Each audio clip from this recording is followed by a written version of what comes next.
दुचाकीने जात असताना संग्रामपुरातील मिस्त्रीचा मांजाने गळा चिरला, उपचार सुरू, 18 टाके लागले.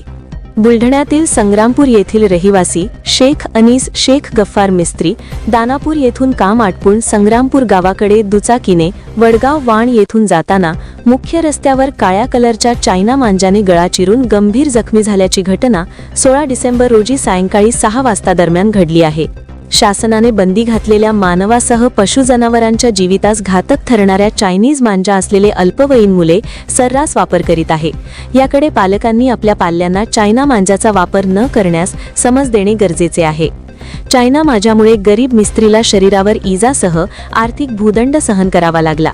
सोनाळा पोलिसांनी 2 चायना मांजा विक्रेत्या नडीकडेच कारवाई केली, परंतु पतंग उडविणाऱ्या अल्पवयीन मुले चायना मांजाचा सर्रास वापर करीत असल्याने सदर घटनेवरून सिद्ध होत आहे.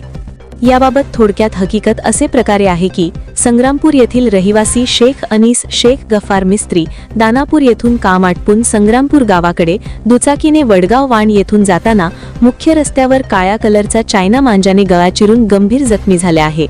त्यांच्या सहकार्याने गंभीर अवस्थेत गळ्याला रुमाल बांधून ग्रामीण रुग्णालय वरवड बकाल येथे आणल्यानंतर प्राथमिक उपचार केल्यानंतर गंभीर अवस्थेत शेख अनीस मिस्त्री यांना त्यांच्या नातेवाईकांनी शासकीय रुग्णालय अकोला येथे हलविले असता शेख अनीस मिस्त्री यांच्या गळ्यावर शस्त्रक्रिया करण्यात आली.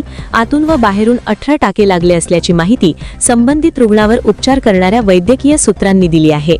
शासनाने बंदी घातलेल्या चायना मांजाचा वापर करणाऱ्यांविरुद्ध कारवाई करण्याची मागणी होत आहे. दयाल सिंग चव्हाण, संग्रामपूर, बुलढाणा.